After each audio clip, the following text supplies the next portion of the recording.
قل إن كان آباؤكم وأبناؤكم وإخوانكم وأزواجكم وعشيرتكم وأموال اقترفتموها وتجارة تخشون كسادها ومساكن ترضونها أحب إليكم من الله ورسوله وجهاد في سبيله فتربصوا حتى يأتي الله بأمره والله لا يهدي القوم الفاسقين।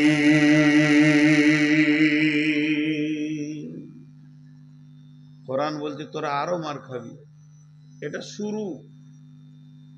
এটা শুরু, শেষ নয়, এটা শুরু হয়েছে, এখনো তো সেরকম চলেনি। ছোট্ট একটা কথা জিজ্ঞেস করব, এটা হলো আমাদের জীবন ব্যবস্থা। বুঝে হ্যাঁ না বলবেন, বুঝতে ভুল হলে আমাকে জিজ্ঞেস করবেন, তবে ফতোয়া জিজ্ঞেস করি না দিতে পারবো না। এটা আমাদের জীবন ব্যবস্থা। একটা মুসলিম জন্ম থেকে মত পর্যন্ত কিভাবে চলবে চলে এসেছে, আর ওইভাবে চললে কবর থেকে নিয়ে জান্নাতের চৌকাটা পর্যন্ত সে কি অবস্থায় থাকবে ঘোষণা হয়ে গেছে। তাহলে পার্সেন্টেজ করি আমরা। মুরব্বী মানুষ দাঁড়িয়ে আছে, বাপজি আপনাকেও দাঁড়াতে মন গেল, ছোট ছেলে না এলে ধরা খায়। আহা হা, বসার জায়গা পাচ্ছে না। এই চেয়ার আছে আমার পাশে, আছে দুটোই বিয়াই মনে হয়। খাওয়া দাওয়া হয়েছে, একটু পরিলক্ষণ করে এবার বিদায় নিচ্ছে, সাথে নাতনিটাও আছে, আলো দিলে সুখের জীবন আছে, মেলার আনন্দ উপভোগ করছে। আমার দিকে তাকান, এটা আল্লাহ আমাদেরকে 100-তে 100 দিয়েছে না 100-তে 99 দিয়েছে? সামনে কি মুখ খুলেছেন, চুপ থাকেন, পেছনের লোক বলেন, সবাই বলেন, সবাই হৃদয় থেকে ভালোবেসে বলেন, এটা আল্লাহ 100-তে 100 দিয়েছে না কম দিয়েছে? 100-তে 100 দিয়েছে। চলেন, এইটা আমাদের জীবনে 100-তে 100 আছে। কত আছে? কেউ বলেছে 2, কেউ বলেছে 0.5, কেউ বলেছে 5। জি ভাই, মাঠটা কেন খেঁচি এবার বুঝতে পেরেছেন? এর ছায়া তলে থাক, তোর গায়ে কেউ হাত দিবে না, আমি দেখে নিব। ছায়া থেকে সরে যাবে। হাজি ভাই ছাতার ভিতরে নাই, গা ভিজছে। তো বলছি গা কেন ভিজছে? বলে রবীন্দ্রনাথ পানি ঢেলে দিয়েছে। মাথার খুঁজে পেছনে এরা কোথা থেকে কি হবে। জি 100-তে 100 দিয়েছে, আমাদের কাছে আছে কত? 0.5% বলেছেন, আমি পয়েন্ট বলছি না, মনে করেন 2%ই আছে। তাহলে নাই কত? জোরে বলেন, নাই কত? বর্তমানে মুসলিম সারা বিশ্বে কত আছে বলেন? 200 কোটি। তো 200 কোটির মধ্যে তাহলে হতে হয় 58কে 2 দিয়ে গুণ করেন, কত হবে? 200 কোটির মধ্যে 2 2 4 বাদ যাবে, তাহলে 1,96,00,000 মানুষের উপরে অত্যাচার হওয়া উচিত। এতগুলো সরে গেছে এখান থেকে, চলছে মাত্র 1.2 উপরে। এখন আল্লাহর দয়া আছে, এখন আল্লাহর দয়া আছে। আল্লাহ তাবারক ওয়া তাআলা বলেন, শুনেলে তোদের উপরে অত্যাচার কখন চলবে, তখন তোরা কারো দিকে আঙুল তুলে দোষ দিবি না, কোন রাজনৈতিক দলকে দোষ দিবি না। তোরা নিজেরা নিজেদের লিকটাকে মারার চেষ্টা কর। তোর গাড়ির পাংচার হয়েছে, দেশওয়ালাকে দোষ দিলে হবে না। তুমি তো বলছো ভারতবর্ষ ইসলাম কায়েম করব, তোমার 3.5 হাত বডিতে ইসলাম নাই।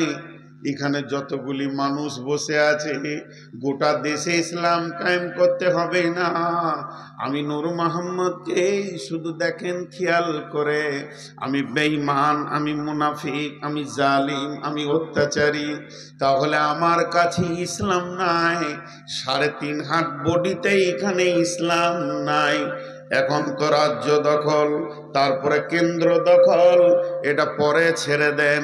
এখানে যে 2-3 হাজার লোক বসে আছেন, কোরআনের ফরমাতে একটা করে ধরবো, আর কোরআন নামে কিউআর কোডে দিয়ে দেখবো মুসলিম না নন মুসলিম। কোরআন একটাকেও মুসলিম বলবে না, ইভেন আমাকেও বলবে তুই বেঈমান হালাতে বক্তব্য রাখছিস। তাহলে অত্যাচার তো মুসলমানদের উপরে হয়নি, হয়েছে বেঈমানদের উপরে হয়েছে। আজকে হিসাব করেন,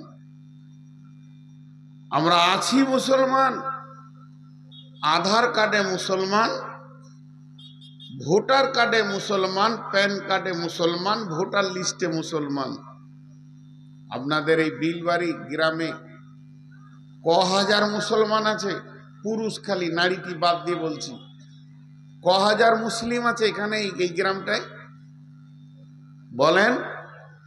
3,500। জোহরের নামাজের সময় মসজিদে গুনে নিব 3,500। খালি লোকের লিক দেখছে।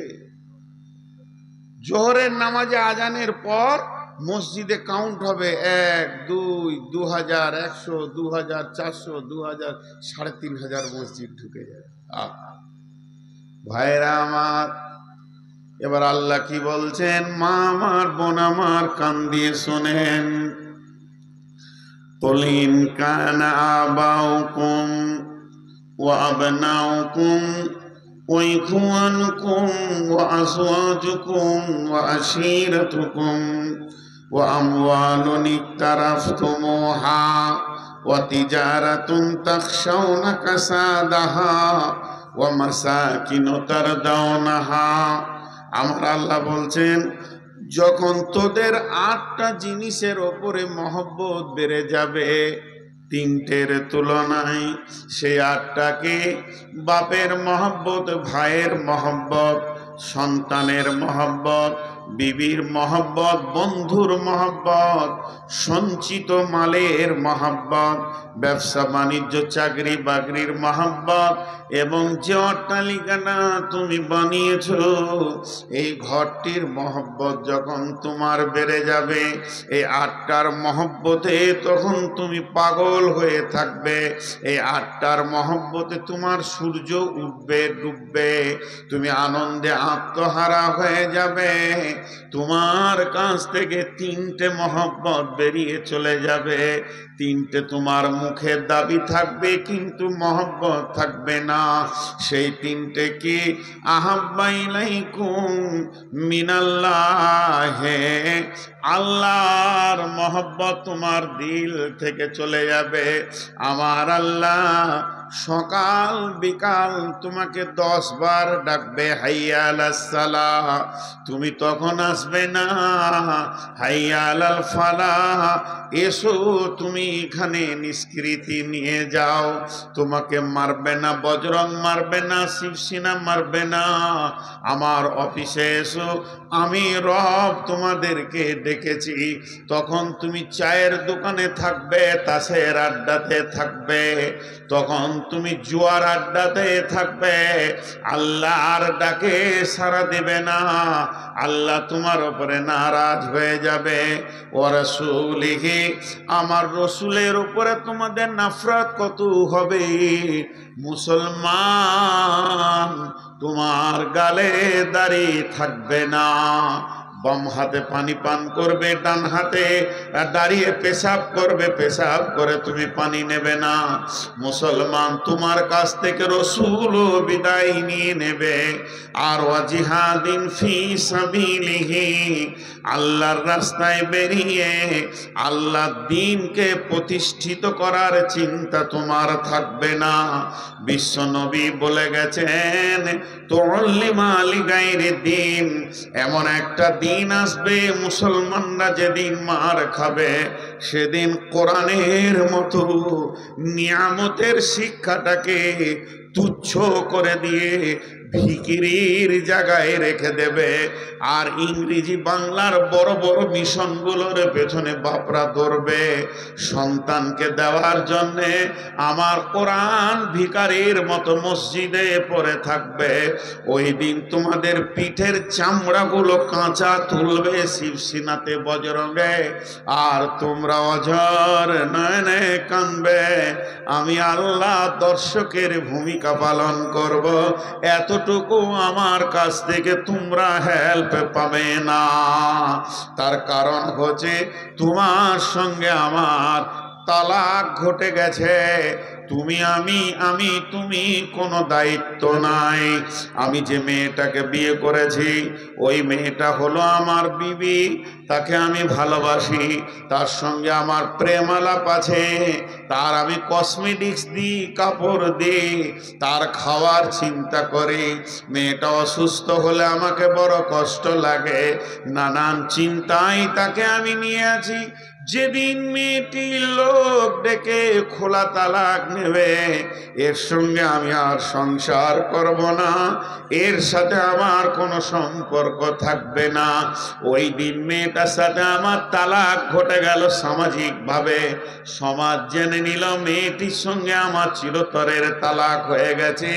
ওই মেয়েটি সামনে ঈদে অপেক্ষা করছে, আমার জন্য নতুন কাপড় আসবে, আমি তাকে কাপড় কিনে দিব। এই চিন্তাটাই হলো তার ভুল। বিশ্ব নবী বলছেন, মাঝরে মান তারাকা সলাতা মাকতুবাতান মুতাআম্মিদান ফাকাদ বারিয়াত মান মিনহু জিম্মাতুল্লাহি লা তাতরুকান্না সলাতা মাকতুবাতান মুতাআম্মিদান ফাইন্না মান তারাকা সলাতা মাকতুবাতান মুতাআম্মিদান ফাকাদ বারিয়াত মিনহু জিম্মাতুল্লাহি। আল্লাহর নবী বলছেন, হে মাজ, আমার উম্মতদেরকে বলে দাও, কেউ যদি, হে মাজ, তুমি জীবনে জ্ঞান বশত স্বেচ্ছায় এক ওয়াক্ত নামাজ কামাই করবে না, এক ওয়াক্ত নামাজ ছেড়ে দেবে না। হে মাজ, শুনে নাও, আমার যে উম্মত এক ওয়াক্ত নামাজ জ্ঞান বশত স্বেচ্ছায় ছেড়ে দেয়, আল্লাহর সঙ্গে তার সম্পর্ক কেটে যায়। ফাকাদ বারিয়াত মিনহু, আল্লাহ তার থেকে আর কোনো সম্পর্ক রাখে না, তাকে মারছে না কাটছে, এ ব্যাপারে আল্লাহর কোনো জিম্মা নাই। ফাকাদ বারিয়াত মিনহু জিম্মাতুল্লাহ, আল্লাহ তার জিম্মা থেকে বাড়ি পেয়ে যায়। বলেন, আমাকে একজন হাজি সাহেব প্রশ্ন করেছিলেন, নাম বললে জিজ্ঞেস করে বুঝতে পেরে যাবেন। বিখ্যাত হাজি পশ্চিমবঙ্গে এমন কোন নাই যার নাম জানে না মানুষ। আমি কোনো কাজে গেছিলাম ওনার অফিসে, তো উনি আমাকে দেখেই চিনে ফেলেছেন যে আপনি নূর মোহাম্মদ, আমি আপনাকে ইউটিউবে দেখেছি, আপনার বাড়িও আমি কয়েকবার এসেছি। আমি বলিনি যে আমি নূর মোহাম্মদ, এসেছি চলে গেছি, কাজ ছিল না, আজকে কাজে এসেছি। তিনি আমাকে প্রশ্ন রাখলেন যে ভাই, এই যে পরিস্থিতি মুসলমানদেরকে ধরছে আর কাটছে, তা আল্লাহ এখন কি করছে? জি ভাই, আজকে ভারতবর্ষের সৈন্য সংখ্যা কত? 30 লাখ। আজকে বাংলাদেশের সৈন্য সংখ্যা কত? 5 লাখ। আজকে পাকিস্তানের সৈন্য সংখ্যা কত? আর কিছু। আজকে চীনের সৈন্য সংখ্যা কত? 40 লাখ। একটা সৈন্য সংখ্যা আছে, সৈন্যটাকে বলে শক্তি, দেশের শক্তি। দেখবেন বর্ডারে লেখা আছে বর্ডার সিকিউরিটি বল, ক্ষমতা বল, হিন্দিতে লেখা থাকে। তো এগুলো হলো দেশের শক্তি। আচ্ছা, সারা পৃথিবীর সমস্ত সৈন্যের শক্তির থেকে আমার আল্লাহর শক্তি কম? আপনাদের ধারণা কি? আল্লাহু আকবার। আল্লাহকে কিছু করতে হয়? আল্লাহ সবই করেন, কিন্তু কিছু করতে হয় না, হুকুম করলেই হয়ে যাবে, হুকুম করলেই হয়ে যাবে। আল্লাহ এখনই হুকুম করবে, রাত্রি 11:30টায়, সকালে উঠে দেখবেন গোটা দেশ মুসলিম হয়ে গেছে। আল্লাহর কাছে যথেষ্ট, আল্লাহর হুকুমটাই যথেষ্ট। তারপরও আল্লাহ সৈন্য সংখ্যা সম্পর্কে কি বলছেন? শবে মেরাজের রাত্রিতে বিশ্ব নবী সফর করলেন। প্রথমে বাইতুল্লাহতে 2 রাকাত নামাজ পড়লেন, এরপরে বাইতুল মামুরে 2 রাকাত নামাজ, বাইতুল্লাহ 2 রাকাত নামাজ পড়ে তারপরে বিশ্ব নবীকে বর্রাকে জিব্রাইল নিয়ে চলে গেলেন ফিলিস্তিনে, যেটা মসজিদে আকসা, যেটাকে নিয়ে ঝামেলা চলছে, ওই জায়গায় গিয়ে উনি 2 রাকাত নামাজ পড়লেন। নামাজ পড়ার পর ওখান থেকে ঘোড়া ঊর্ধ্ব গগনে যেতে শুরু করলো। বর্রাক যখন ঊর্ধ্ব গগনে যেতে শুরু করেছে, যেতে যেতে একটা মসজিদ পেয়েছে এই জমিনে। সেই মসজিদটার নাম হলো বাইতুল মামুর, এটা আসমানের ভিতরে আছে।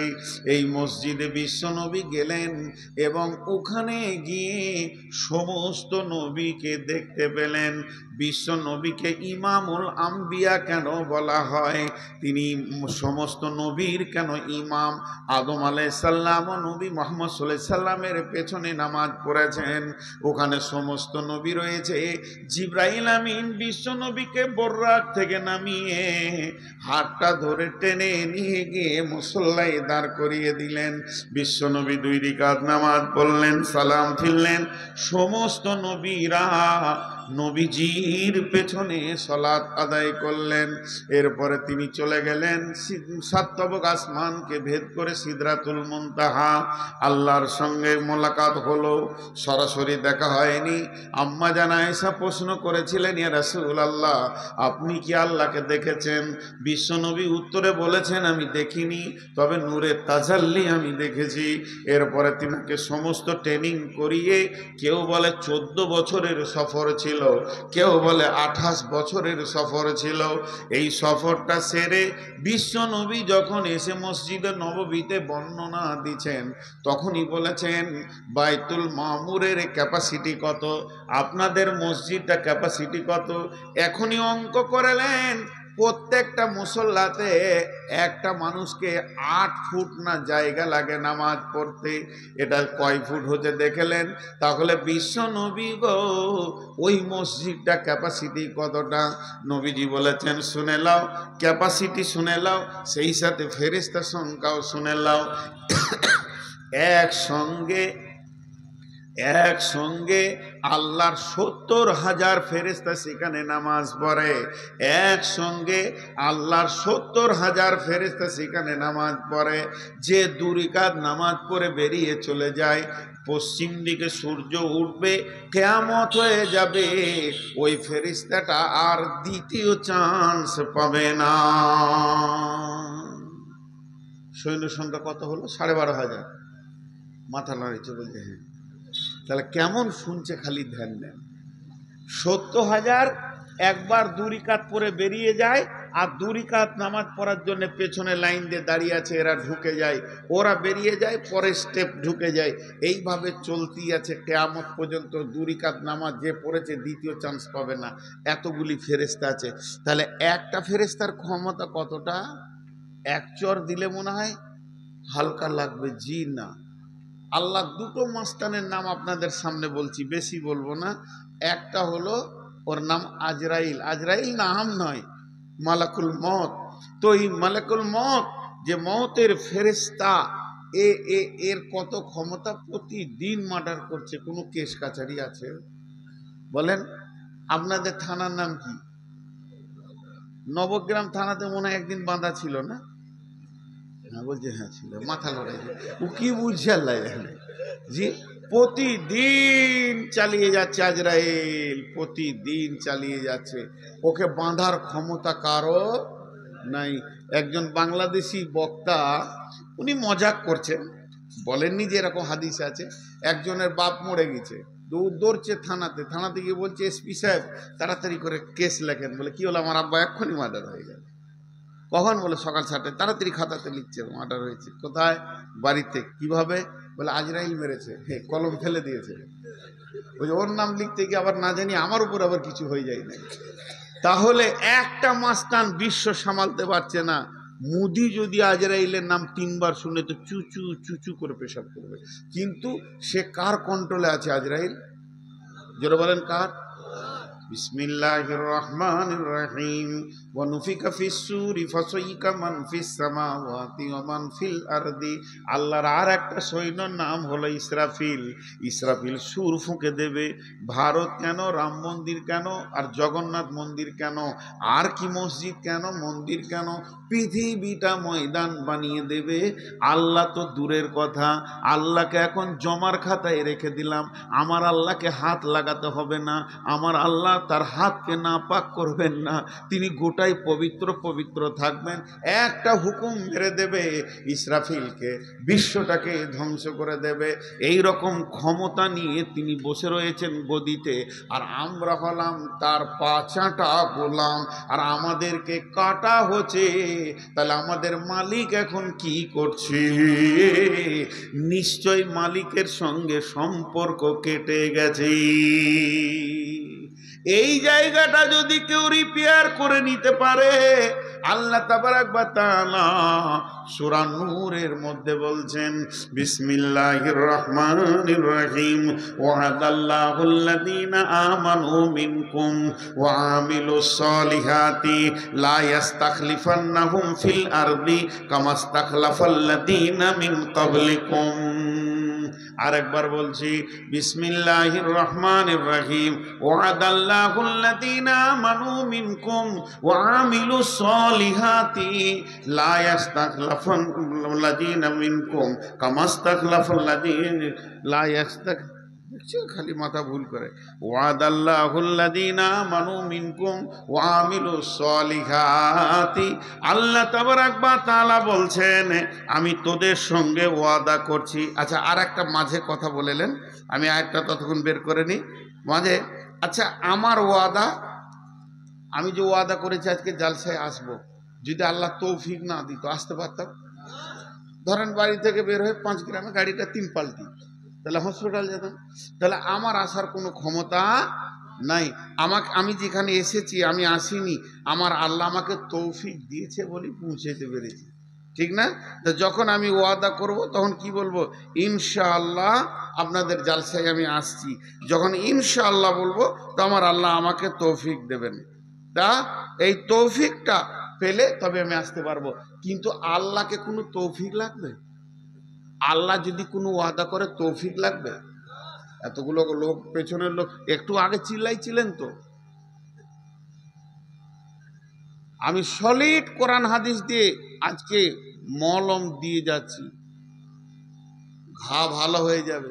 কিন্তু মেয়েরা শুনছে না, ওরা মুড়ি ভাজতেই আছে। জি, আপনারা শুনেন। মানে আমি তো আবার নারী বিশেষজ্ঞ, আমি বুঝি যে ওরা শুনবে না।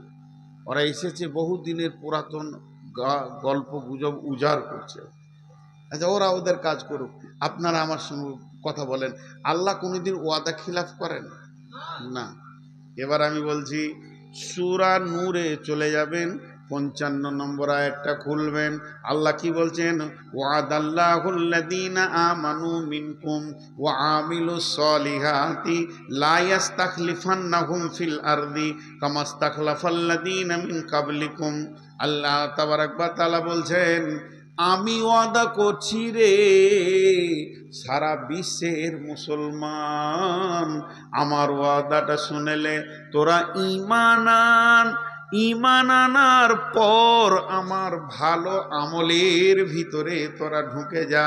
যখন তোরা আমাকে রাজি করে নিবি আর আমি যখন রাজি হয়ে যাব, সারা বিশ্বটাকে তোদের হাতে তুলে দিব, তোরা শাসন করবি, তোদের অধীনস্থে বাকি জাতিগুলো শাসিত হবে। কেমন করে শাসন করবি আর কেমন করে শাসিত হবে একবার ভেবে দেখ। ইতিহাসের দিকে পেছন দিকে হাঁটতে হাঁটতে চলে যা, সাহাবীরা কিভাবে শাসন করেছে। ১.৫ লক্ষ বেঈমান, একটা নয়, দুটা নয়, তিনটা নয়। বাদশা হেরাক্লেস কাজ ছিল খালি, কাউকে আমার থেকে বড় হতে দিব না, ওই দেশটা আমার থেকে বড়, চলো হামলা করো, ওকে আমার পায়ের তলে ফেলো। এই দেশটা আমার থেকে বড়, চলো হামলা করো। কারণ ও সৈন্য বেশি ছিল। বর্তমানে আমেরিকা, লাল বান্দররা যে কাজটা চালিয়ে যাচ্ছে, ওইটাই ছিল বাদশাহ হেরাক্লের কাজ।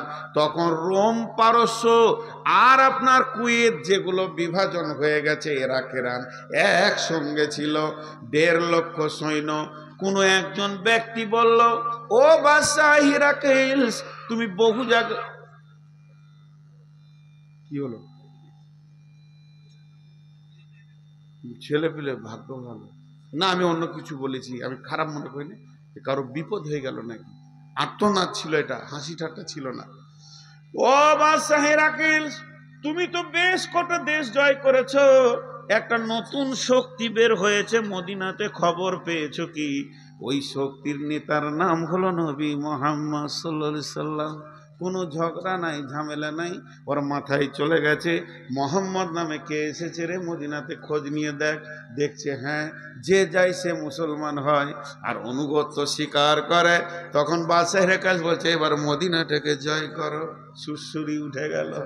জি ভাই, এতদিন তুমি যা করেছো করেছো, এবার 11 লাখ তারে হাত দিতে যেছো বাপ। মোহাম্মদকে চিনো কি? সে কে? এবার বলে ওটাকে জয় করো। বিশ্ব নবী খবর পেয়ে গেল যে আমাদেরকে বিজয়ী করবে, আমাদের ওপরে তারা বিজয়ী হবে, আমাদেরকে পরাজিত করবে। রোম সোমবার রেডি হয়ে গেছে। আল্লাহ কোরআনে সূরা রোম দিয়ে দিয়েছেন। বিশ্ব নবী সৈন্যদেরকে বললেন, ও আল্লাহর গোলামের দল, ও আল্লাহর গোলামের দল, আলী রে, ওসমান রে, রে আবু বকর, কে আছো? উমার, খালিদ বিন ওলীদ, এবার তোমরা রেডি হও। কতজন সৈন্য বিশ্ব নবী নিলেন সঙ্গে মোতার প্রান্তে যাওয়ার জন্যে? 30,000 সৈন্য। 30,000 সৈন্য। কতগুলো বললাম? বেঈমানরা কত আছে? 1.5 লাখ। 30,000 সৈন্য নিয়ে মদিনা থেকে সফর শুরু করে দিলেন। আর মদিনা থেকে যখন সফর শুরু হলো, রাস্তাটা কয় কিলোমিটার ছিল? জি বলেন, কে বলতে পারবে? রাস্তাটা কয় কিলোমিটার ছিল? তখন তো কিলোমিটার ছিল না, এখন কিলোমিটারে এসে গেছে 1900 কিলোমিটার রাস্তা। পাহাড়ি রাস্তা, শুধু তাই নয়, পাহাড় পর্বত মরুভূমিকে পার করে তাদেরকে যেতে হবে। এই রকম পাহাড়ি রাস্তা, 1900 কিলোমিটারের রাস্তা তারা রেডি হয়ে গেল। এবার মুনাফিকরা ভিতরে ঢুকে গেল। মুনাফিকরা বলছে, যাস না, প্রচণ্ড গরম, এত গরমে গিয়ে তোরা কি মরবি, এই মোহাম্মদের পেছনে যাস না। বিভিন্ন রকম বুঝাতে লাগলো। ভাইয়া, সূরা তওবার মধ্যে আল্লাহ আয়াত দিয়ে দিলেন, হে নবী তুমি বলে দাও, এই যে 54 ডিগ্রি সেলসিয়াসের গরম, বালি তো পুড়ে গেছে, পায়ের চামড়া উঠে যাবে, তোমাকে পাহাড়ে উঠতে হবে, নামতে হবে, চড়াই উতরাইকে তুমি ভয় করে যাবে না। কিন্তু শুনে লাও, এর থেকে জাহান্নামের আগুন আরো গরম। সাহাবীরা বের হয়ে গেলেন। কয়জন? 30,000। কয়জন বের হলেন বলেন? আর ওই দিকে আছে কয়জন? 1.5 লাখ। তাহলে 1.5 লাখ বেশি না 30,000 বেশি? 1.5 বেশি না 30 বেশি? 1.5 কম, 30 বেশি। আরে 1.5 কম, দেখেন না, একের পরই তো 1.5। 1.5 লাখ সৈন্য নিয়ে ময়দানে যখন হাজির, বিশ্ব নবী একবার আল্লাহর মুজাহিদদের দিকে এরকম করে নজর ফিরিয়ে দেখলেন, সৈন্য যেন সব রেডি হয়ে আছে। তারপরও বিশ্বনবীর মুখটা বড় ভারাক্রান্ত হয়ে গেছিল যে আমার আল্লাহর গোলামেরা, আল্লাহর মুজাহিদেরা আজকে কি ইসলামের পতাকা তুলবে, না ইসলাম আজকে মিটে যাবে। এই কথা বললেন, মনে মনে ভাবছেন, আল্লাহর কাছে হাত দুটি তুলে দিয়ে বললেন, রব্বানা, হে আমাদের রব, সুরনা, তুমি আমাদেরকে সাহায্য করো, আলাল কওমিল কাফিরিন। চেহারাটা একটু ছাপ করেছে, চিন্তা চিন্তা ছাপ। হযরত উমর কি বলছেন, ইয়া রাসূলুল্লাহ, ইয়া হাবিবাল্লাহ, আপনি কি কোনো টেনশন করছেন নাকি? হযরত উমরকে বিশ্বনবী বলে ফেলেন, উমর রে, আজকে তোমার কি মনে হয়? হযরত উমর বলেন, ইয়া রাসূলুল্লাহ, বিজয়ী তুলব ইনশাআল্লাহ, ইসলামের পতাকা রোমের মাটিতে গেড়ে দিয়ে চলে যাব, রোম আজকে আমাদের হাতে আসবে। হযরত উমরের কথাটা শুনে বিশ্বনবী বললেন, উমর রে, ছাগলের সঙ্গে বাঘের যুদ্ধ হচ্ছে, 30টা তোমরা দাঁড়িয়ে আছো 30,000, ওরা দাঁড়িয়ে আছে 1.5 লক্ষ। বিশ্বনবীকে তখন আনন্দ দেওয়ার জন্য উমর বলছেন, ইয়া রাসূলুল্লাহ, 30,000 সৈন্যকে আপনি রেস্ট করতে বলেন ওদেরকে তাঁবুতে, আমাকে একাই ছেড়ে দেন, 1.5 লাখে ঘর পাঠিয়ে দিছি। নবীজি বললেন, উমর রে, এত সাহস তুমি কিলে কেমন করে পেলে? হযরত উমর উত্তর দিলেন, ইয়া রাসূলুল্লাহ, আপনি বলেছেন যার দিলে আল্লাহ আছে তার দিলটা হলো জীবিত, আর যার দিলে আল্লাহ নাই সে হলো মুর্দা। আমি উমর একাই জীবিত, 1.5 লক্ষ মুর্দা দাঁড়িয়ে আছে আমাদের সামনে। একটা বাঘের মতো হুঙ্কার মারব, ময়দান ছেড়ে দিয়ে, এক বাঘ 1.5 লক্ষ ভেড়ার জন্য যথেষ্ট, ময়দান ছেড়ে দিয়ে চলে যাবে। যখন তুমুল যুদ্ধ মহড়া শুরু হয়ে গেল, বন্ধুরে, আল্লাহ কোরআনে দিলেন গুলিবাতির রোম, 30,000 সৈন্য বিশাল রোম সাম্রাজ্যকে দখল করলেন। শুধু দখল করেনি, তাদের সিংহাসন পর্যন্ত পৌঁছে গেলেন। শুধু পৌঁছায়নি, সেখানে যে আপনার কিনা সোনার তাজ ছিল, সোনার শেকল ছিল, স্বর্ণ যত ছিল সবকে টেনে হিঁচড়ে বের করে নিয়ে এসে মসজিদে নববীর গোডাউনে ছুঁড়ে ফেলে দিলে বাইতুল মালে জমা করে দিয়েছে। এর নাম হলো আমরা সেই সে জাতি, আমরা সেই সে জাতি। কিন্তু আজকে আমরা কি, আজকে আমরা, জি ভাই শুনেন, আজকে আমাদের অবস্থাটা কোন জায়গায় পৌঁছে গেছে। খোদায় পাইয়া, আল্লাহ রে পাইয়া, বিশ্ব বিজয়ী একদিন ছিল যারা, আল্লাহকে হারিয়ে ভীত পরাজিত আজ দুনিয়ায় তারা। আল্লাহর সঙ্গে যুক্ত সদাই ছিল যাহাদের মন,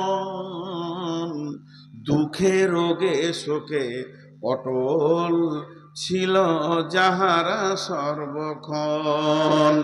এসে শয়তান ভোগ বিলাসের, ভাষাটা শোনেন কবি নজরুলের, এসে শয়তান ভোগ বিলাসের কারিয়া নিয়াছে ইমান তাদের, আল্লাহকে হারায় মুসলিম আজ হয়েছে সর্বহারা। আজকে আমরা শেষ হয়ে গেছি। তাদের সঙ্গে কে ছিল না? আল্লাহ। আমাদের সঙ্গে আল্লাহ নাই, আমাদের সঙ্গে আল্লাহ নাই, আমাদের সঙ্গে আল্লাহ নাই, শেষ হয়ে গেছে। আল্লাহর সাথে সম্পর্ক অনেক আগে কেটেছে। আল্লাহকে সাক্ষী রেখে একটা কথা বলছি, আজকে পবিত্র মজলিসে বসে আছেন, একটু বেঈমানি কথা বলবেন না, আপনারাও, আমিও বলবো না। আজকে আমার আল্লাহ আমাকে তৌফিক দিয়েছেন, এশার নামাজ 2 রাকাত রাস্তায় সফরের করেছি। আমি এশার নামাজ 2 রাকাত পড়েছি, তাই হাত তুললাম। আপনারা এশার নামাজ পড়ে কে কে বসেছেন? হাত তুলেন। আর বাকি কটা মার কি সাধে পড়ছে গো?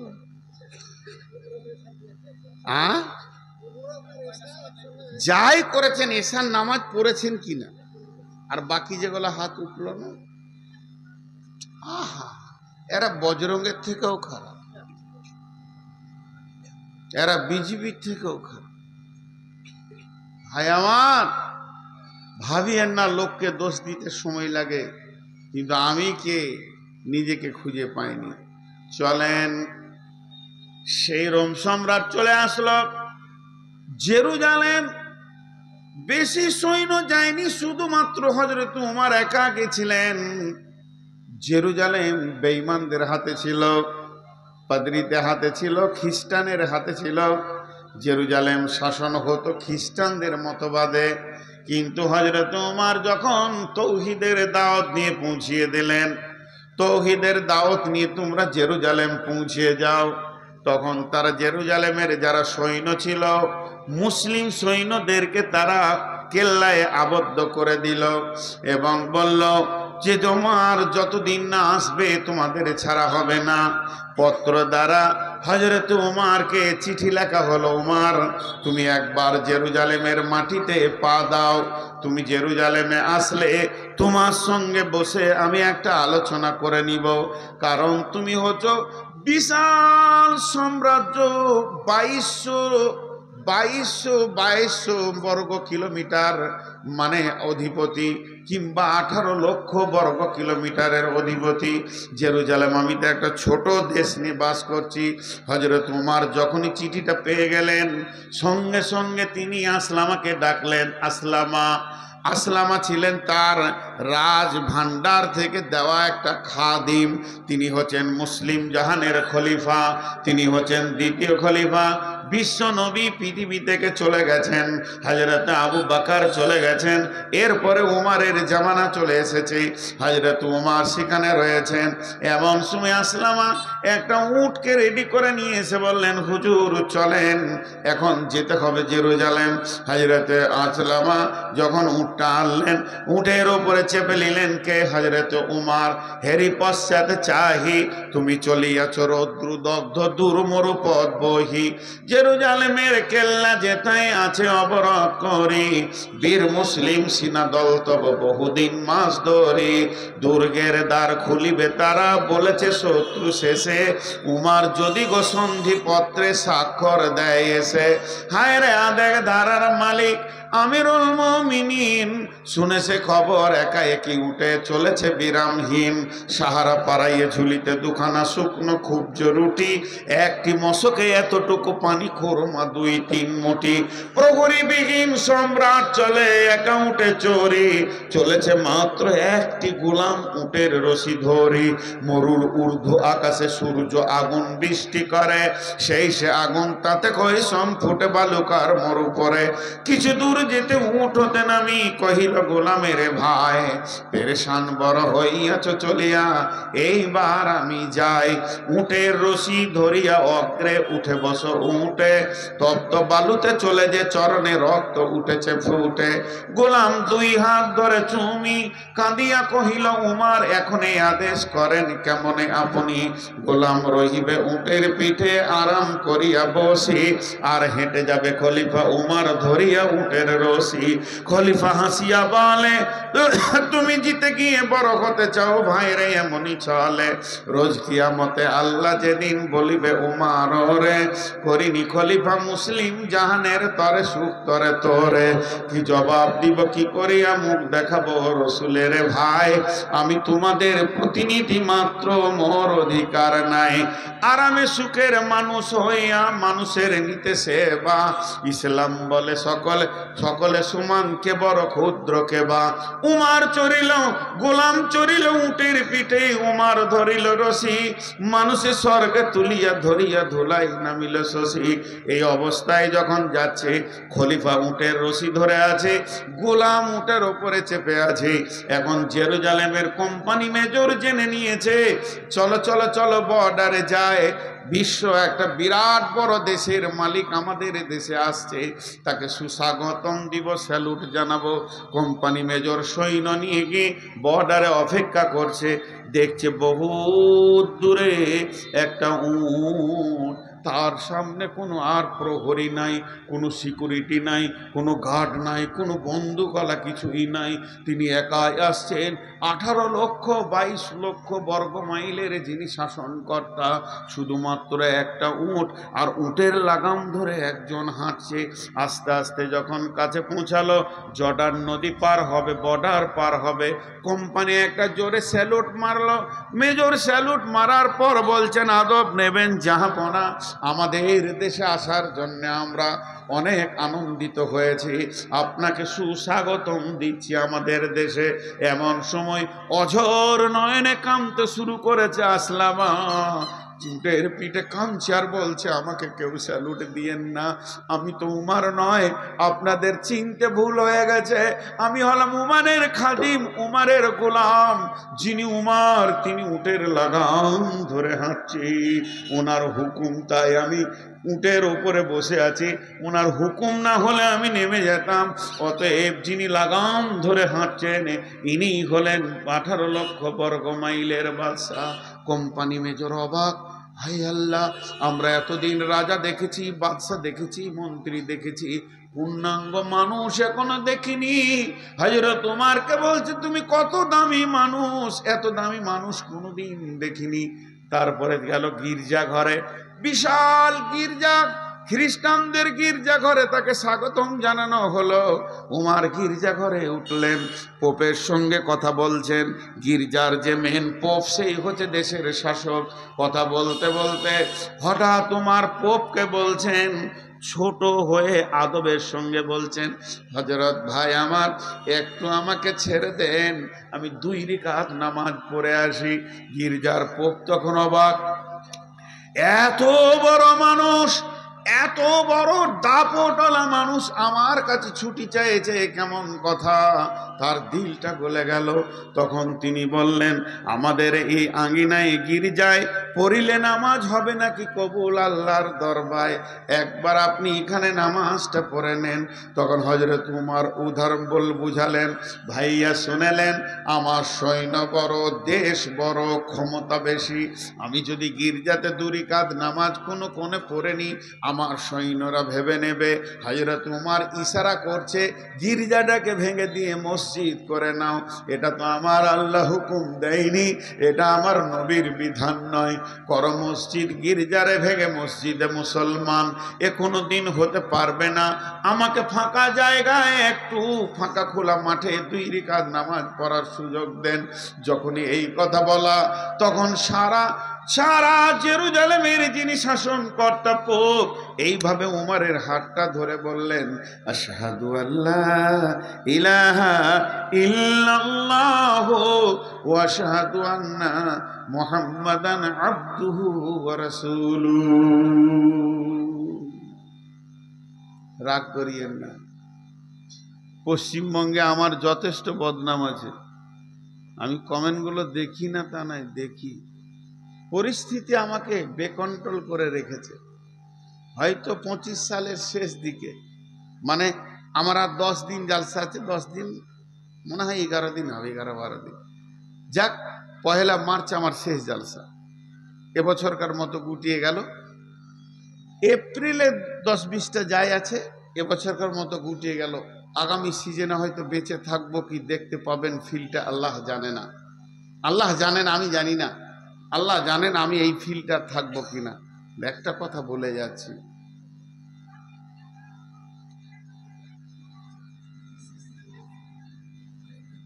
পানি খাই, পানি খাই। হ্যাঁ, আমি তা বলছি না, মেয়েগুলো এত চিল্লাইছে, আমাকে ভয় লাগছে যে বোম এনেছে নাকি, ছুড়ে দিতে পারে। তো তো আমি আপনাদের সামনে একটা কথা বলে যাচ্ছি, খুব ঠান্ডা মাথায় আপনারা কথাটা শুনবেন। ভুল হলে আপনাদের পায়ের জুতোগুলো আমার মাথাতে ছুঁড়বেন, আমি ফুল বলে কুলিয়ে নেব। আমি আলিমদেরকে আগে বলছি, এই জাতির প্রথম শ্রেণী হচ্ছে আলিম। এখন মসজিদে ইমাম ভাতা চলছে কি চলছে না? জায়েজ না জায়েজ বলবো না, আমার ক্ষমতা নাই, ফতোয়া দিতে পারবো না, চলছে। তো একটা এলাকায় থানাতে মনে হয় একটা করে ইমামকে লিডার বা নেতা করা হয়েছে। কথা বলেন, হয়েছে কি হয়নি? এখন কোনো ইমাম যদি মসজিদ চেঞ্জ করছে তো ওর নামটাও চেঞ্জ করতে হচ্ছে, এই সমস্যায় রয়েছে। তো তার কাছে যেতে হবে, তার সাথে আবার ব্লকের, তারপরে আপনার এমএলএর সব একটা নেটওয়ার্ক করা আছে, সরকারিভাবে দেওয়া আছে। আচ্ছা, ও ঘোষ খেছে কি খেছে না? ওকে যদি পঞ্চায়েতে প্রধান করা হয় একটা মসজিদের ইমামকে, আর তার পেছনে যে মুসল্লি কটা নামাজ পড়ছে তারা যে কোন সুখে পড়ছে আল্লাহ জানে।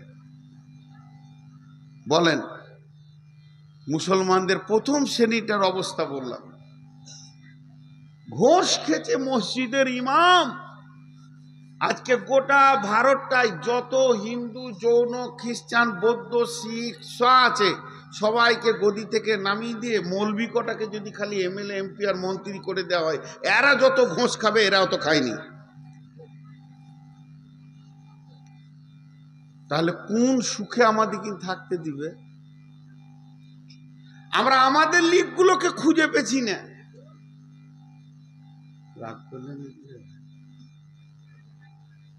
হ্যাঁ, পানি খাই, পানি খাই। আমি পানি খাচ্ছি না, জিভ ভিজাচ্ছি। আপনাদের আমার কথাটা বিরক্ত লাগলো, খারাপ লাগলো? এবার চলেন, সমস্ত জাতির নেতাদের কথা বাদ দেন। ওদের দলিল নাই, আল্লাহ নাই, রসুল নাই, কোরআন নাই, হাদিস নাই। দলিল নাই, আল্লাহ নাই, রসুল নাই, কোরআন নাই, হাদিস নাই। যা পারবে খাগা, সুদ, বাটপাড়ি, জুয়ো, চাঁদা, মদ, বিড়ি, গাঁজা যা খাবে খাগা। কিন্তু মুসলিম যে কটা নেতা ভারতবর্ষে আছে, এরা কি সরকারকে দেখাতে পেরেছে যে আমরা মুসলিম, 1 টাকা ডান দিকে বাঁ দিকে করবো না, সব সরকারি কাজ করব, আমরা হারাম খাই না, আমরা হালাল খোর, আমাদের কাছে মদ কিছু থাকবে না, জুয়ো তাস থাকবে না? না, এরা মাতাল কটাকে নিয়ে ঘুরে বেড়ায়। আচ্ছা, তাহলে এদেরকে আর রাখা ঠিক আছে? হাজি ভাই, সহজ করে একটা উদাহরণ দিই। আমার দেহ এখানে একটা ঘা হয়েছে, কটকট কটকট কটকট কটকট, যে ডাক্তার বলছে ওষুধ খা, 2 দিন ওষুধ দিলে কিন্তু কটকট কটকট, ওষুধ থামাইতে পারলে না, আবার 2টো ইঞ্জেকশন দিলে, ডাক্তার টিপে দেখলে না, ইঞ্জেকশন দিই, কটকট কটকট, ওষুধে হলো না, ইঞ্জেকশনে হলো না, ভিটামিনে হলো না। যখন কিছুতেই হবে না ডাক্তার, তখন শো, ওটাকে কেটে সরিয়ে ফেলে দিই, ওটা তোর দেহ লয়, তোর দেহ হলে শান্তিতে থাকতো। আজকে মুসলিমদের চরিত্র বলেন, গোটা দেশটাকে কটকট কটকট শেষ করে দিই। এদেরকে অপারেশন করা মানে দেশকে শান্তি করা। আমি আপনাদের বিরুদ্ধে বলছি না, আসছে আমার দ্বিতীয় স্টেপ আসছে, এটা প্রথমটা যাচ্ছে, একটু ধৈর্য ধরেন। এরপর আল্লাহ বলছেন, বিসমিল্লাহির রহমানির রহিম, কুল ইন কানা আবাউকুম ওয়া আবনাউকুম ওয়া ইখওয়ানুকুম ওয়া আজওয়াজুকুম ওয়া আশীরাতুকুম ওয়া আমওয়ালুন ইকতারাফতুমুহা ওয়া তিজারাতুন তাখসাউনা কাসাদাহা ওয়া মাসাকিনু তারদাউনাহা আহাব্বা ইলাইকুম মিনাল্লাহি ওয়া রাসূলিহি ওয়া জিহাদিন ফি সাবিলিহি ফাতারাব্বাসু হাত্তা ইয়াতিয়াল্লাহু বিআমরিহি ওয়াল্লাহু লা ইয়াহদিল কওমাল ফাসিকিন। আল্লাহ এরকম ফাসিকদেরকে কোনোদিন হেদায়েত দেন না। এবার আল্লাহ শেফার ওষুধ দিচ্ছেন, ওরে আমার গোলাম রে, আয়, তোরা যদি বাঁচতে চাস তোদেরকে আমি ঠিকানা দিচ্ছি, বিসমিল্লাহির রহমানির রহিম, ফালিয়াবুদু রাব্ব হাযাল বাইত।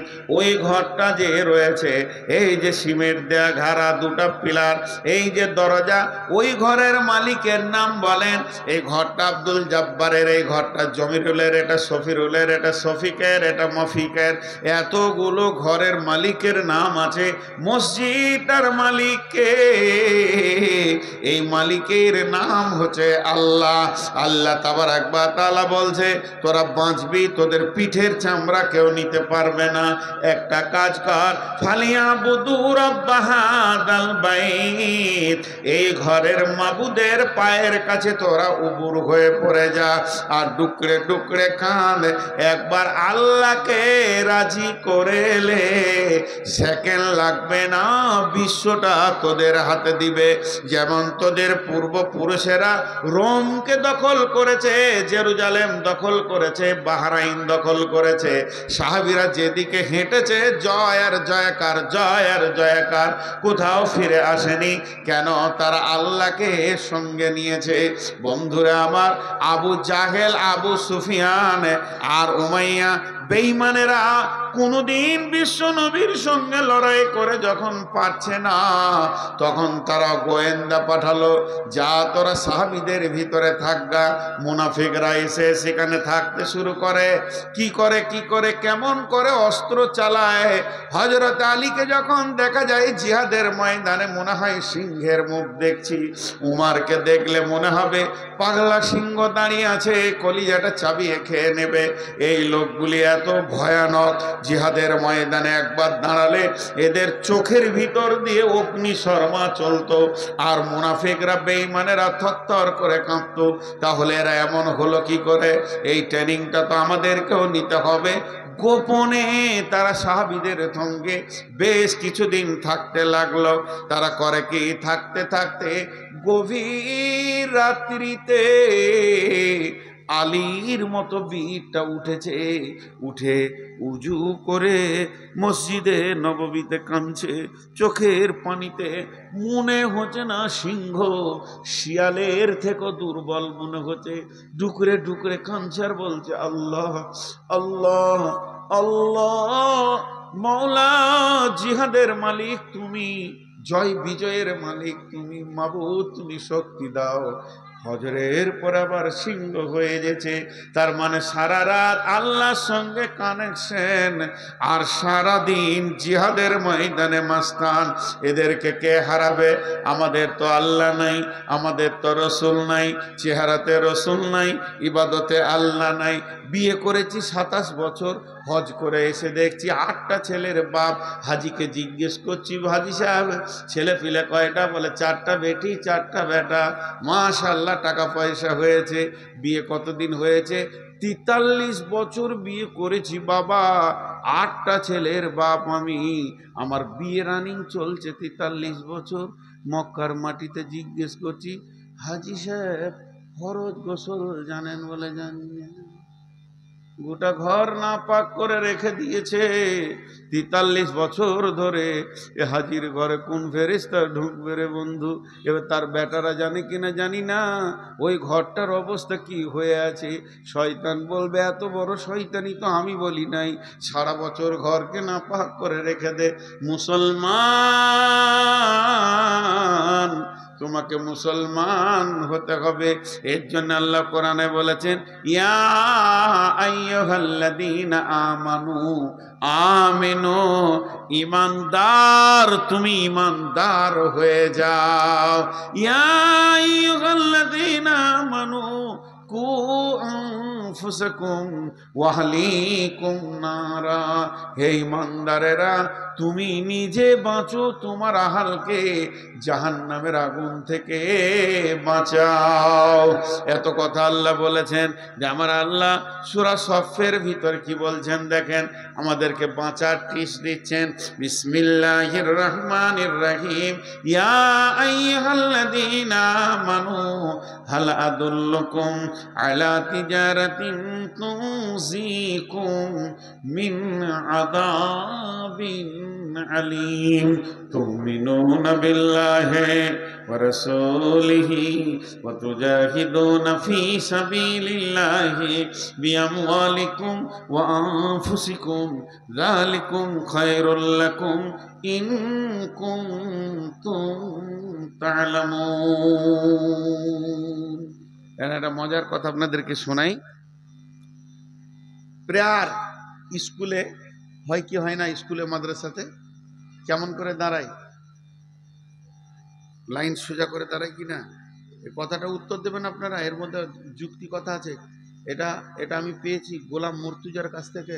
তখন আমি বায়ান শুনছি বসে বসে, শিশু অবস্থায় খুব দামি কথা বলেছিলেন, এখন আমার ব্রেনে সেটা আছে। প্রেয়ার লাইন হয় একটার পেছনে একটা, একটার পেছনে একটা, এটা একটা লাইন, এটা একটা লাইন, এটা একটা লাইন। আচ্ছা, একের পেছনে এক হলে কয়জন হলো? বলে না, মুখ খুলে না। তার পেছনে এক কয় হলো? তার পেছনে এক কয় হলো? আচ্ছা, ওরা কয়জন হলো? 4 জন। আর আমার রসুল প্রেয়ার লাইন কিভাবে শিখিয়েছেন? একের পেছনে এক না একের পাশে এক? মসজিদে নামাজে কেমন দাঁড়ান? একের পাশে এক। একের পাশে এক হলে কত হয়? 11। তার পাশে এক হলে কত হয়? তার পাশে এক হলে কত হয়? হ্যাঁ, মুসলিম যদি 4টা দাঁড়ায়, ওদেরকে 1000টা আসতে হবে। এখন ওই ক্ষমতাটা মুসলমানদের আছে, কি বলেন? আল্লাহ এখনো কেড়ে নেয়নি। ভারতবর্ষে যে কটা মুসলমান আছে ওরা জানে, একবার যদি হুঙ্কার ছাড়তে শুরু করে তো ওরা পেচ্ছাপ করে পালিয়ে যাবে। প্রশাসন শুধু ওদের সাথ দিচ্ছে, তাই তারপরও ভারতবর্ষের মুসলমান এখনো ধৈর্যের উপরে দাঁড়িয়ে আছে। যেদিন ধৈর্যের বাঁধ ভাঙবে, যেদিন এরা নামবে, সেদিন বিশ্বের অন্য জাতিরা পালাবার রাস্তা পাবে না। কারণ কি? কারণটাও বলে দিই। এই আয়াতে আছে, আমি আয়াত পড়েছি, আপনাদের বিরক্ত লাগছে নাকি? এই আয়াতে আছে, আমি বললাম আজকে অনেক মূল্যবান কথা বলবো। আমাকে একজন হিন্দু ভদ্রলোক মালদাতে জিজ্ঞেস করছে, অনেক মহব্বতের মানুষ, খুব দেখা সাক্ষাৎ হয়, বলছি এত মারার পরও এরা পেছুচ্ছে না কেন? তখন আমি ওকে দুটো কথা বললাম, যে মনে করেলেন একটা 20 তলা বিল্ডিং, বিশাল ছাদ, 200 মিটারের ছাদ। মন দিয়ে শুনবেন, ওকে যে উদাহরণটা দিয়েছিলাম। আর দুজনাই হচ্ছে পাকা চোর, ছাদে লুকিয়ে আছে। আর এসপি গিয়েছে, আর যেই এসপি কে দেখেছে ওরা দৌড়তে শুরু করেছে ছাদে। কিন্তু এসপি কি ছাড়বে? এসপি ছাড়বে না। তো ছাদের উত্তর দক্ষিণ দিক থেকে উত্তর দিকে দৌড়তে দৌড়তে গেছে, কিন্তু ছাদে সব দেওয়াল আছে, দেওয়াল বড় উঁচু করে দেওয়াল আছে। ওখানে দুটো প্লাস্টিকের দরজা আছে, তো একজন দরজাকে লাত মেরে দিয়ে ওইদিকে চলে গেল, আর একজন দরজার কাছে গিয়ে এসপি কে ধরা দিয়ে দিলে। যে লোকটা লাত মারলো না, ওর জ্ঞান কি? ওর জ্ঞান হচ্ছে ওই পাশে আর ছাদ নাই, আমি নিচে পড়বো, 20 তলা নিচে পড়বো, তার থেকে এসপি কে ধরা দেওয়া ভালো, 2-4 বাড়ি যা দিবে। আর যার এটা জানা আছে 100% যেটা দরজা মাত্র, ওই দিকেও বড় ছাদ আছে, সে কি করবে? ওই প্লাস্টিকের দরজায় একটা লাত মেরে দিয়ে দৌড়বে। তো শুনালেন, পৃথিবীর সমস্ত জাতি জানে মরে গেলেই শেষ, আর মুসলিমদের জানা আছে মরার পরেই আসল জীবন। এর জন্য এরা মরতে ভয় করে না। বিশ্বনবী শহীদের ব্যাপারে কি বলেছেন শুনেলেন? যখন চারিদিকে মার কাট চলছে, তখন তো আমরা রাতেই দৌড়ে বেড়াই। 3টে কথা শুনেলেন। বিশ্বনবী বলছেন যখন কোনো মানুষকে শহীদ করা হয়, সারা পৃথিবী দেখছে ওকে মারছে কাটছে, কিন্তু তার যাতনাটা বিশ্বনবী বলেছেন পিপুলিকা কাটার থেকে বেশি নয়। তার যে জানটা যায়, পিপুলিকা কাটলে যতটা ব্যথা হয়, অতটা ব্যথাই তার জানটা চলে যায়। আল্লাহর নবী বলেছেন এটাই সত্য। 2 নম্বর কথা নবীজি বলেছেন, যখন কোন শহীদের রক্ত মাটিতে টাচ করে, আমাকে কতল করেছে, কেটেছে, আমার রক্তটা যখনই মাটিতে টাচ করবে, সঙ্গে সঙ্গে আমার সাগিরা কাবিরা সমস্ত গুনাহ মাফ হয়ে যাবে। শুধু একটা গুনাহ মাফ হবে না, ঋণ ইল্লাদাইন, ঋণের গুনাহ মাফ হবে না। আমি যার কাছে পাবো, যে আমার কাছে পাবে, এটা কাউকে পুরা করতে হবে। এর জন্য বিশ্বনবী জানাজায় গেলে প্রথম ঋণের কথা জিজ্ঞেস করে নিতেন। আমার আব্বা মরে গেছে, আমি দাঁড়িয়ে বলবো, ও গাঁওয়ালা, বাপের ঋণের দায়িত্ব আমি নিয়ে নিলাম, বাপকে মাফ করে দাও, তারপরে জানাজা হবে। ঋণ এমন একটা জিনিস, তাহলে শহীদ হওয়াটা কত বড় জিনিস। 1 নম্বর, রক্তটা মাটির টাচ করবে। চুরি, ডাকাতি, বেঈমানি, সুদ, জুয়া, তাস, লুডো, গেনা, ব্যভিচার, লুচ্চামি, বেপরদা, সমস্ত গুনাহ মাফ, তাকে আল্লাহ মাফ করে দেবেন। এরপরে শহীদের মত হবে আসানে, হাসতে হাসতে জান্নাতে যাবে। তাহলে নামাজ কখন থেকে শুরু হয়েছে? নামাজ 5 ওয়াক্তে শুরু হয়েছে, মানে রসুলের মেরাজের রাত্রির পর থেকে। নামাজ 5 ওয়াক্তে শুরু হয়েছে রসুলের মেরাজের রাত্রি থেকে। 5 ওয়াক্তে নামাজটা শুরু হয়েছে রসুলের মেরাজের রাত্রি থেকে। এই নামাজটা চলবে কতদিন? চলবে চলবে চলবে চলবে, চলতে থাকবে কতদিন? একদম যেদিন পশ্চিমে সূর্য উঠবে সেই দিনে আজান আর নামাজ বন্ধ হবে। তাহলে কি জিহাদ বন্ধ হয়ে গেছে? জি না, জিহাদ চলছে। জিহাদ শুরু হয়েছে কখন? ইসলামের প্রথম জিহাদ শুরু হয়েছে বদরকে দিয়ে। এই জিহাদটা চলবে কতদিন? খণ্ড খণ্ড ভাবে সারা পৃথিবীর বুকে জিহাদ চলবে বন্ধুরে। জিহাদ তো বন্ধ নাই, এখনো চলছে। এটা চলবে, শেষ হবে কখন? যেদিন ঈসা আলাইহিস সালাম আর ইমাম মেহেদী আর ইমানদাররা মিলে এই দাজ্জালকে শেষ করবে, ওই দিন জিহাদ শেষ হবে। তার আগে এই যত শহীদ হচ্ছে রাস্তাঘাটে, এই যারা মেরে ফেলছে, এগুলো সব শহীদের দরজা পাবে। আপনি ভাবিয়েন না যেগুলো ফালতু চলে যাচ্ছে, এই রক্তগুলো শহীদের দরজা পাবে। এখন বলেন, ভারতের মুসলমান আছে কেমন? খুব ভালো আছি। আমরা বদরের, ওহুদের প্রান্তে দাঁড়িয়ে আছি। কথা ঠিক না ভুল? কখন জান যাবে আর কখন জান নিতে হবে এর কোনো ঠিক নাই। আমরা বদর, ওহুদের প্রান্তে দাঁড়িয়ে আছি। তাহলে জিহাদের ময়দানে দাঁড়িয়ে থাকলে যে নেকি ভারতবর্ষের মুসলমানদের, সেই নেকি বর্তমানে চলছে। আর আল্লাহ এখন কি করছে? আল্লাহ বিরাট ম্যাজিক খেলছে। ম্যাজিক, জি, কেন বলেন তো? নগদ, ধার লয়, নগদ দিচ্ছেন আল্লাহ। আমাদেরকে বলছে দুধ খা আর মাংস খা, আর বেঈমানদেরকে বলছে গোবর খা আর মুত খা। কি কারিশমা মেশিন চালিয়ে দিয়েছে আল্লাহ। Manufacture to customer, direct. আচ্ছা, লজ্জাও নাই। আবার রুটিতে গোবর মেখে খেয়েছে, মুখটাকে এমনি করছে, ভালো লাগে রে ভাই, জোর করে খেয়েছে। আর আল্লাহ আমাদেরকে বলছে দুধ খা, কাবাব খা, টিকিয়া খা, যত খাবি খা, আবার শহীদ হয়ে জান্নাতেও যা। আর ওদেরকে দিয়ে দিয়েছে গোবর খা আর পেচ্ছাপ খা, আবার গোবর মা। তাহলে আল্লাহ কত বড় কাজে রেডি চালাচ্ছে, এখন আমরা আল্লাহকে চিনতে পারিনি। এবার আল্লাহ সূরা সফে যে আয়াতটা বললেন, যে আয়াতটা আপনাদের সামনে পড়লাম, ওটা তর্জমা করছি। আল্লাহ তাবারক ওয়া তাআলা বলছেন, হে ঈমানদারেরা, তোমাদেরকে কি এমন একটা ব্যবসা শিখিয়ে দেব না, যে ব্যবসাটা করলে তোমরা আযাবে আলিম থেকে বেঁচে যাবে। আযাবে আলিম ফিদ দুনিয়া, আযাবে আলিম বিল আখিরা। দুনিয়ার আযাব, আখিরাতের আযাব থেকে নিজেকে মুক্তি করে নেবে, বাঁচিয়ে নেবে। এমন একটা ব্যবসা তোমাদেরকে কি শিখাবো না? আল্লাহ বলতে, তাহলে শুনে নাও ওই ব্যবসাটা কি। প্রথম নম্বর হলো তুমিনুনা বিল্লাহি, দ্বিতীয় নম্বর হলো ওয়া রাসূলিহি, তোমরা আল্লাহর উপরে ঈমান আনো। তাহলে এখানে তো আমরা ঈমানদার, আমাদেরকে তো আর ঈমান আনাতে হবে না, গোসল করে নতুন করে কালেমা পড়তে হবে না।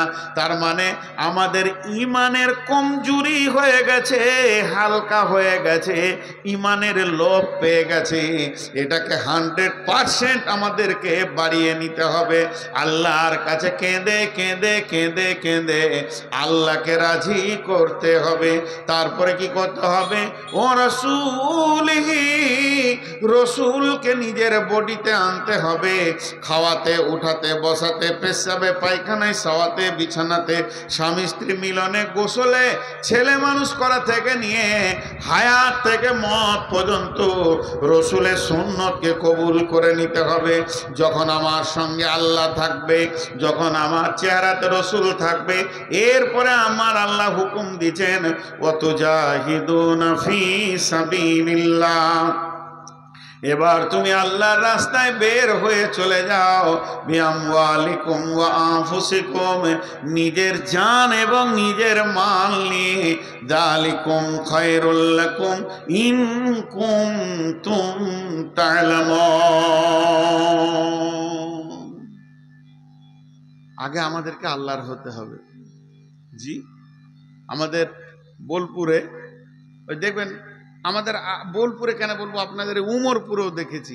একদিন রাত্রিবেলায় অনেক রাতে জালসা করে জঙ্গিপুর থেকে এলাম, তো চায়ের দোকানে গিয়ে চা খাবো। তো আমার গাড়ি দাঁড়িয়ে আছে, এমন সময় একটা গাড়ি এসে লাগলো, খুব দামি গাড়ি, ওসব গাড়ির নাম জানি না, দেখে মনে হচ্ছে খুব দামি গাড়ি, কালো কালারের। তো ওরাও নামলো, ছেলে মেয়ে যা ছিল চা খাবে। তো দেখছি একটা কুকুর বসে রয়েছে গাড়ির ভিতরে, জীবিত কুকুর। তো আমি মনে মনে ভাবছি, হায় রে কুকুর, তোরই কপাল, এত দামি গাড়ি চাপছিস, তোরই কপাল।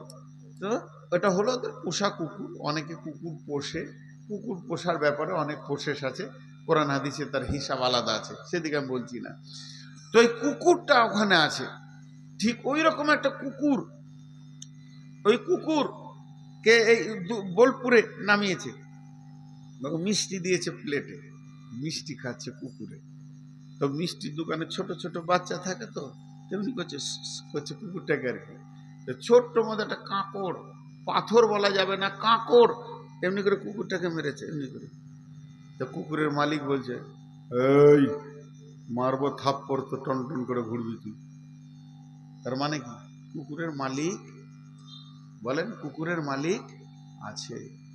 ওই কুকুরটার কি আছে? মালিক আছে।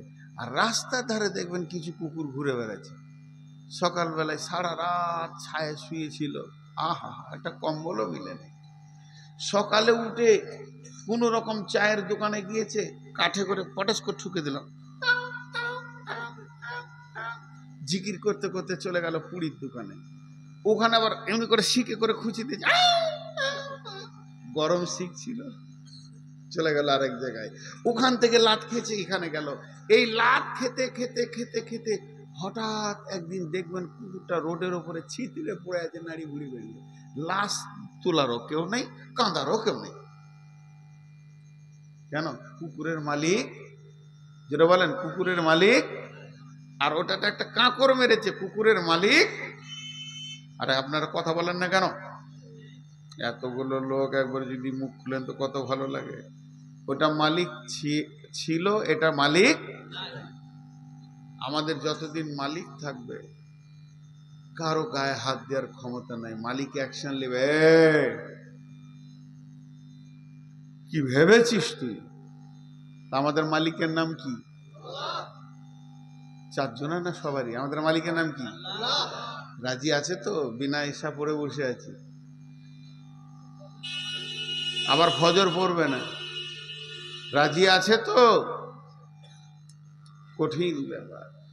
তা আমাদেরকে হতে হবে ঠিক ওই রকম, যার মালিক থাকবে। তাই আল্লাহ এই কোরআনের আয়াতে প্রথম শব্দটা কি বললেন? হে ইমানদারেরা, তোমাদেরকে কি এমন একটা ব্যবসা শিখিয়ে দেব না, যে ব্যবসাটা করলে তুমি আযাবে আলিম থেকে বেঁচে যাবে? সেই ব্যবসাটা হচ্ছে প্রথম আল্লাহকে করে নাও নিজের। বাস, যখনই আল্লাহ তোমার, আল্লাহকে নিজে কেমন করে করবেন? আল্লাহ তুমি আমার হয়ে যাও, আল্লাহ তুমি আমার হয়ে যাও, আমি তোমার হয়ে যাই, এই করে হবে না। আল্লাহ তাবারাক ওয়া তাআলা তার জন্য একটা আয়াত দিয়েছেন, বিসমিল্লাহির রহমানির রহিম। কুল ইন কুনতুম তুহিব্বুনাল্লাহা ফাত্তাবিউনি ইউহিব্বুকুমুল্লাহ। আল্লাহ তাবারক ওয়া তাআলা তার নবীকে বলছেন, নবী হে, তুমি বলে দাও, ইন কুনতুম তুহিব্বুনাল্লাহ, যদি তোমরা আল্লাহকে ভালোবাসতে চাও, আল্লাহকে আপন বানাতে চাও, তাহলে হে নবী তুমি বলে দাও, ফাত্তাবিউনি, তোমরা আমার ইত্তেবা করো, আমাকে অনুসরণ করো, আমি নবী মুহাম্মদ সাল্লাল্লাহু আলাইহি সাল্লামকে অনুসরণ করো। ইউহিব্বুকুমুল্লাহ, আল্লাহকে তোমাকে ভালোবাসতে হবে না, আল্লাহ তোমাকে ভালোবেসে নেবে। আমার রব কেমন, তুমি ভালোবাসা দিয়ে আল্লাহর হৃদয়কে কিনতে পারবে না। তবে শুনে নাও, যদি তুমি নবী মুহাম্মদকে আপন বানিয়ে নিতে পারো, তো আল্লাহ তোমাকে ভালোবেসে নিতে হবে। তাহলে আমার মাথার চুল থেকে পা পর্যন্ত নবী মুহাম্মদের মতো হতে হবে। আমার চুল, আমার মোচ, আমার দাড়ি, আমার জামা, আমার কাপড়, আমার পোশাক, আমার চলাফেরা, উঠা বসা, লেনদেন যেন হুবহু নবী মুহাম্মদকে আপন বানিয়ে নি। যদি এটা আপন বানিয়ে নিতে পারি, তা আমার রব বলছেন, আমার রব বলছেন, ফাত্তাবিউনি ইউহিব্বুকুমুল্লাহ, আল্লাহ তোমাকে ভালোবেসে নেবে।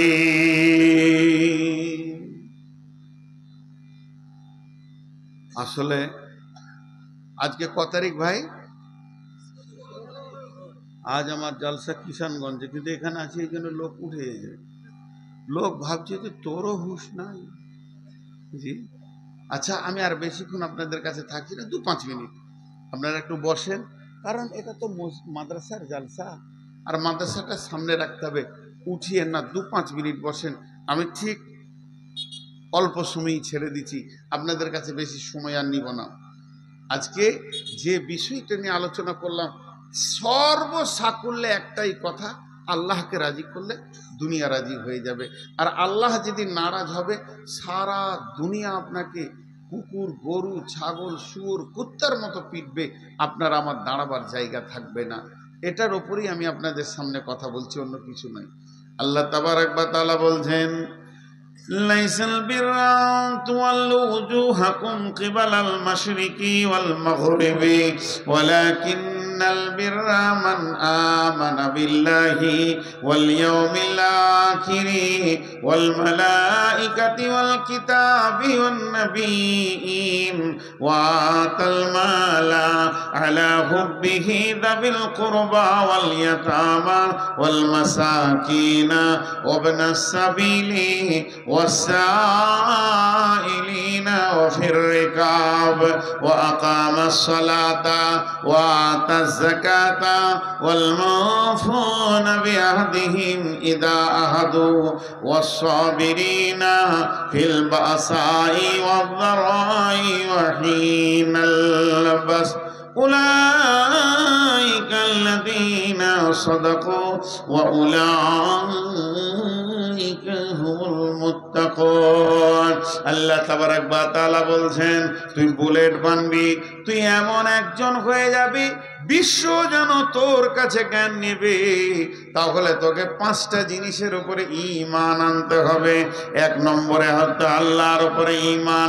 তার মানে আমি আল্লাহর কথাটা বারবার বলছি, যতদিন পর্যন্ত আল্লাহর প্রতি ঈমান না থাকবে, বন্ধুরে, রসুলের জামানায় রসুল বেঁচে আছেন, হায়াতে রসুলে একজন বেঈমান হালাতে ইসলামের পক্ষে জিহাদ করতে করতে, বেঈমান বললাম, একজন সাহাবী এসে বলছেন, ইয়া রাসূলুল্লাহ, অমুক ব্যক্তিকে দেখলাম সে ইসলামের পক্ষে জান দিয়ে, প্রাণ দিয়ে, সর্বশক্তি দিয়ে জিহাদ করছে। বিশ্বনবী বললেন, লোকটা জাহান্নাম চলে যাবে। এর বিশ্বাস হলো না, তারপরও তো নবীজি বলেছেন, এটা ভাবছেন। গিয়ে দেখছেন যে হ্যাঁ, লোকটাকে যখন কয়েকটা তলোয়ারের আঘাত পড়েছে, নিজের তলোয়ারটা নিজেই বুকে রেখে মারা গেল, খোদকুশি করে নিল। তার মানে হচ্ছে ওই সাহাবীটা তখন বুঝে নিল নবীজি যা বলেছেন 100%টা ঠিক। তার কারণ যতক্ষণ পর্যন্ত ঈমান 100% না হবে, বুকের ভিতরে ঈমান না থাকবে, অতদিন পর্যন্ত আপনি জিহাদের ময়দানে গিয়েও নিজেকে কিছু করতে পারবেন না, নিজেকে কবুল করাতে পারবেন না। বেঈমান হালাতে মরে গেলে জাহান্নাম চলে যেতে হবে।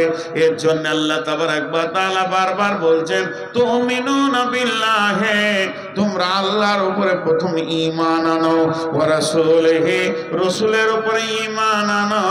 ঈমান তো আমাদের আছে, আল্লাহ এক, বেশক রাসূল সত্য। তার মানে আল্লাহর হুকুমকে মেনে নাও, শরীরের মধ্যে বডিতে নবী মুহাম্মদকে নিয়ে চলে এসো। ওয়া তুজাহিদুনা ফি সাবিলিল্লাহ, এরপরে তুমি আল্লাহর রাস্তায় জিহাদে চলে যাও। দিন আসবে পঞ্চায়েতে, দিন আসবে থানাতে, দিন আসবে, ইসলাম আসবে জেলাতে, রাজ্যে, দেশের ইসলাম চলে আসবে। তখন তুমি যেদিকে যাবে জয় জয়কার দেখবে। তবে যদি তোমার নিজের কাছে দিন না থাকে, তোমার নিজের কাছে যদি আল্লাহর প্রতি বিশ্বাস না থাকে, তুমি যদি নামাজে হাজিরি না দিতে পারো, তোমার দ্বারা দিন কায়েম করা সম্ভব হবে না। জি ভাই, খুব লোক উঠতে শুরু করেছেন। আমি আপনাদের কাছে 6টা মিনিট চেয়ে নিচ্ছি, 6 মিনিট, 5 আর 1 6। আমি ঘড়ি দেখেছি, আপনারাও ঘড়ি দেখলেন। আমি ঘড়ি দেখেছি, আপনারাও ঘড়ি দেখলেন। আমি 7 মিনিট বসাবো না, হাত দুটো ধরে বলছি 6 মিনিট আগে কেউ উঠিয়েন না। আল্লাহর রাস্তে, আল্লাহর গোলাম উঠিয়েন না, 6টা মিনিট বসেন। এই যে মাদ্রাসা, এই মাদ্রাসার জন্যে 1000, 2000, 500, 1000 রেডি করেন। আমি টোটাল বক্তব্যটাকে 1 মিনিটে দিয়ে মাত্র 5 মিনিট আপনাদের কাছে পয়সা নিব। আর মা বোনদের কাছে যারা কালেকশন করছে তারা আর একবার যান, বলেন নূর মোহাম্মদ আপনাদের কাছে 100-200 টাকা চাইলো। আজকে আমার টোটাল বক্তব্যটা আপনাদের সামনে কোরআন আর হাদিস থেকে যেটা দিতে চাইলাম তার সারাংশ হচ্ছে, কাউকে দোষ দিও না, আমাকে নিজেকে সোজা হতে হবে। যেদিন আমি সোজা হয়ে যাব তো আমার সারা দেশ ইসলাম কায়েম হয়ে যাবে, শান্তি চলে আসবে। কারণ আমার মধ্যে যদি ত্রুটি থাকে, জি ভাই, যে ট্রাক্টরটা নিয়ে আপনি চাষ করবেন, যে গাড়িতে চেপে শ্বশুর বাড়ি যাবেন, তারই তো ভোলপিন নাই, তার পাম্প নাই, তার নিজে খারাপ। তাহলে আমি যদি নিজে খারাপ হই, কয়লা দিয়ে যেমন কাপড় সাফ করা যায় না, তেমনি বেঈমান দিয়ে ইসলামকে আনা যায় না। অতএব আমরা সকলে যদি আল্লাহকে রাজি করি, একজনকে একজনকে একজনকে, তো আল্লাহ আমাদের হাতে সারা দুনিয়াকে তুলে দেবেন। এটাই ছিল আজকে আমার বক্তব্যের বিষয়। বক্তব্যের বিষয়কে আমি সমাপনী দিলাম, কিন্তু আপনাদের কাছে আমি 1000 করে কয়েকটা লোকের কাছে চাইছি, যে কটি লোক বসে আছেন, আরে এখনো যা লোক আছেন, এতটা লোক কোনো জালসাতেও আবার হয় না। এমনও জালসা আছে যেখানে যাই, প্রত্যন্ত পাড়া গ্রাম, ছোট গ্রাম, দেখা যায় যে লোক কম। আল্লাহর গোলাম কেউ আছেন একটা 1000 টাকা দেনেওয়ালা? 1000 টাকা দেনেওয়ালা এরকম 10-20, আমি 10-20 হাজার চাইনি। কেন চাইছি না? সময় অনেক পেরিয়ে গেছে, সেরকম চাওয়ার মতো বড় কিছু নেই। কেউ আছেন 1000 টাকা দেনেওয়ালা আল্লাহর গোলাম? মাশাআল্লাহ, মাশাআল্লাহ, দেখেন 3000 দিয়েছেন মা আব্বার জন্য। দেখেন আমি 1000 চেয়েছি, উনি 3000 দিয়েছেন। আর কেউ আছেন ভাই আমার? মাশাআল্লাহ, আমি দোয়া করব। কত আছে? আচ্ছা, নিয়তটা আপনি করেন। 10,000 আছে। বড় মা, বড় আব্বা, বাপ মা সবকে মিলিয়ে উনি 10,000 টাকা দিয়েছেন। আরে ভাই, আমি ভাবছিলাম 10,000-এর লোক সব শেষ হয়ে গেছে। আসলে আমাকে অনেকে ভালোবাসে, তারা হয়তো অপেক্ষা করেছে। আর কেউ আছেন ভাই আমার? আর কেউ আছেন এরকম 5,000, 10,000, 1,000, 2,000 দেনেওয়ালা আল্লাহর গোলাম? জি, কেউ আছেন? এই আল্লাহ, একজন দিয়েছেন 3,000, একজন 10,000, 13,000 আমার হাতে। মাবুদ, এই দানগুলি তুমি কবুল করে নাও। যে যা নিয়তে দান করেছে, নিয়তকে তুমি পুরা করে দাও।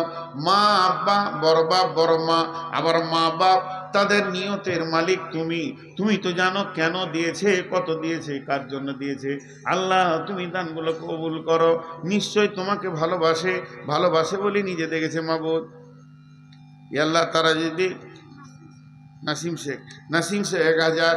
এ আল্লাহ, তারা যদি তোমার আদালতে বাঁধা পড়ে যায়, এই লোকগুলির দৃঢ় বিশ্বাস আছে যে আখেরাত আছে, আমার আব্বা কি হালাতে আছে আমি খবর জানি না, তবে তোমার আদালত বড় সূক্ষ্ম। যদি তোমার আদালতে তারা কোনো গোনার কারণে বাঁধা পড়ে যায়, আল্লাহ তুমি তার ওসিলায় ইসালে সব দিয়ে, তার ওই দানের ওসিলায় আল্লাহ তুমি তাকে মাফ করে দিও, ক্ষমা করে দিও। কঠিন কিয়ামতের মাঠে আল্লাহ সন্তানকে মা বাপের সাথে তুমি রাখিও, একসঙ্গে দিদার করবে, একসঙ্গে আল্লাহ তুমি জান্নাতে দেবে। এবং আল্লাহ তুমি কবরকে ফুলের বাগিচা বানিয়ে দাও, কিয়ামতের মাঠে রহমতের ছায়াতে জায়গা দাও। নাসিম শেখ নামে 1000 দিল। আবার এখানে এক ভাই আমার 1000, 2000 যাই দিয়ে 2000 দিয়ে গেছে। মাবুদ গো, এ দানকে তুমি কবুল করো। নিশ্চয়ই তোমার গোলাম তোমার জন্য দান করেছে মাবুদ, তার মধ্যে ভালোবাসা ছিল কোরআনের, তার মধ্যে ভালোবাসা ছিল হাদিসের, এর জন্য দিয়ে গেল। মাবুদ গো, এই দানগুলোকে তুমি কবুল করে নাও, এর বদলা তুমি দানিও রব্বুল আলামিন। নিশ্চয়ই তোমার বান্দারা তোমাকে ভালোবাসে। আর 1 মিনিট আছে ভাই আমার, আর কেউ আছেন আল্লাহর গোলাম? 10, 20, 50 দিয়ে যান। আল্লাহর গোলাম আল্লাহর জন্য দেবেন, আল্লাহকে ভালোবেসে দেবেন, আল্লাহকে ভালোবেসে দান করবেন।